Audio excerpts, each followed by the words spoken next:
오늘 전도서 9장 11절부터 18절의 내용을 보면요. 시기와 기회는 모두에게 임한다. 이렇게 이야기합니다. 그리고 그런데 사람들이 그 자기의 시기를 알지 못해서 새들의 올무에 걸림과 같이 호련히 임하는 재앙의 날에 걸리게 된다라는 겁니다. 그리고 가난한 지혜자가 성읍에서 건져도 그를 기억하는 사람이 없다. 왜냐하면 가난한 자의 지혜가 멸시를 받게 되기 때문에 그렇다. 그러면서 지혜가 무기보다 낫지만 죄인 한 사람이 많은 손을 무너뜨리게 된다라고 하는 게 오늘 본문의 내용입니다. 오늘 이 본문을 통해서 우리가 몇 가지를 살펴볼게요. 첫 번째입니다.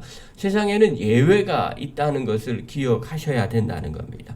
많은 사람들이 이런 생각을 합니다. 우리가 심은 대로 반드시 거둘 것이다.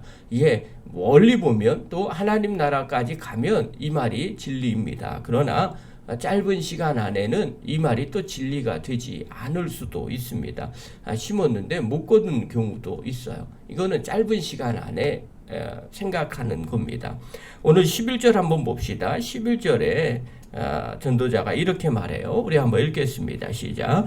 내가 다시 해 아래에서 보니 빠른 경주자들이라고 선착하는 것이 아니며 용사들이라고 전쟁에 승리하는 것이 아니며 지혜자들이라고 음식물을 얻는 것도 아니며 명철자들이라고 재물을 얻는 것도 아니며 지식인들이라도 은총을 입은 것이 아니니 이는 시기와 기회는 그들 모두에게 임함이니라. 자, 11절에 뭐라고 그러냐? 빠른 경주자라고 하면 당연히 제일 먼저 도착해야 되죠. 그런데 세상을 살다 보니까 빠른 경주자라고 할지라도 제일 먼저 선착하지 않을 수도 있다는 거예요. 제일 먼저 도착하지 않을 수 있다는 겁니다. 이게 세상이죠. 또 용사들이라고 저 사람 용사네. 모두가 전쟁에 승리하는 것이 아니라는 겁니다. 살펴보니까 그렇다는 거죠. 또 지혜자들이라고 음식을 얻는 것도 아니고 또 명철자들이라고 재물을 얻는 것도 아니더라는 거예요. 또 지식인이라고 은총을 입는 것이 아니라는 거예요. 왜냐하면 시기와 기회가 그들에게 딱 임하는데 그 임하는 날을 알지 못한다는 겁니다. 12절에 보면 이렇게 말해요. 분명히 사람은 자기의 시기도 알지 못하나니 이렇게 말합니다. 그러니까 자기가 우리가 생각하기에는 빠른 경주자, 용사들, 지혜자, 명철자, 지식인들 그러면 당연히 이들이 더 낫다라고 생각할지는 모르겠지만 확률적으로는 나을 거예요. 그러나 꼭 그런 것만은 아니더라. 왜냐하면 시기와 기회를 사람이 알지 못하기 때문에 그렇다는 겁니다. 그러므로 우리가 신앙생활을 할 때 가끔씩 오해할 때가 있어요. 무조건 세상적으로 신앙생활 믿음이 있는데 잘 안 되는 분이 계시고요. 또 어떤 사람들은 세상적으로 너무 잘 되는 분들이 계십니다. 그런 이 부분을 하나님의 은혜입니다. 정말 주님이 도와주셔서 이렇게 됐어요. 그것이 맞습니다. 그럼 안 되면 하나님이 안 도와주셨나요? 라고 질문하면 딱히 또 대답하기가 어렵죠. 왜냐하면 세상은 우리 마음대로 되지 않는다는 것을 이해하셔야만 되죠. 그러므로 우리가 신앙생활 할 때 또 주변을 바라볼 때 우리 생각에 또 세상적으로 꼭 잘 되고 좋은 것만이 하나님의 뜻이고 그렇지 않은 것은 하나님의 뜻이 아니다라고 그렇게 오해하지 않았으면 좋겠습니다. 항상 예외가 있어요. 좀 더 멀리 보고 좀 더 깊이 보면 하나님의 섭리와 계획하심을 우리가 발견할 수 있게 되는 거죠. 그러므로 당장 이 세상에서 내 마음대로 또 우리가 원하는 대로 되지 않았다고 낙심할 필요가 없다라는 것을 하나 기억하십시오. 두 번째입니다. 지혜 자체를 인정해야 합니다. 이 부분은 어떤 거냐면요.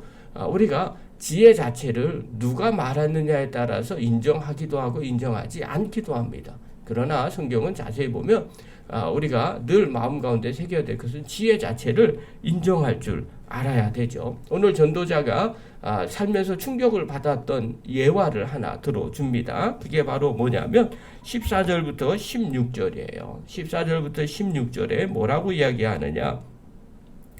새 번역으로 제가 읽어드릴게요. 주민이 많지 아니한 작은 성읍이 있었는데 한 번은 힘센 왕이 그 성읍을 공격하였다. 그는 성읍을 에워싸고 성벽을 무너뜨릴 준비를 하였다. 그때 그 성 안엔 한 남자가 살고 있었는데 그는 가난하기는 하지만 지혜로운 사람이므로 그의 지혜로 그 성을 구하였다. 그러나 어느 누구도 그 가난한 사람을 오래 기억하지 않았다. 나는 늘 지혜가 무기보다 낫다고 말해왔지만 가난한 사람의 지혜가 멸시받는 것을 보았다. 아무도 가난한 사람의 말에 더 이상 귀를 기울이지 않았다. 자기가 늘 지혜가 무기보다 낫다라고 말하면서 그렇게 살아왔다는 겁니다. 그러나 자신이 충격받은 일이 바로 이 작은 성읍에서 일어났는데, 공격을 당했을 때 마침 가난한 지혜자가 그 성을 구했다는 거예요. 그런데 아무도 이 가난한 지혜자를 기억하지 않더라는 겁니다. 가난한 사람의 지혜가 멸시받는 것을 보았다는 거죠. 무엇을 의미해 주는지 이해가 가시죠? 우리가 인생을 살다 보면 이럴 때가 있어요. 세상적으로 유명하면 귀를 기울입니다. 유명한 사람이 얘기하면 마치 엄청난 지혜인 것처럼 생각합니다. 그러나 어린아이가 아니면 무명의 사람이 이야기를 하면 똑같은 이야기를 해도요, 그것이 지혜라고 받아들이지 않습니다. 그냥 흘려버릴 때가 있어요. 때로는 무시할 때가 있어요. 똑같은 지혜인데도요, 누가 말하느냐에 따라서 달라지게 됩니다. 여러분, 지혜 자체가 다른 겁니까? 아니에요. 문제는 받아들이는 사람의 마음의 자세라는 겁니다. 이걸요, 좋은 말로 이야기하면 누가 말하느냐에 따라서 결과가 달라지는 것처럼 이야기하는 걸 영향력이라고 이야기합니다. 영향력이 센 사람이 이야기할 때는요, 그만큼 많은 사람들에게 전파가 됩니다. 그러나 영향력이 없는 사람이 이야기할 때는 많은 사람들이 귀담아 듣지 않게 되는 거죠.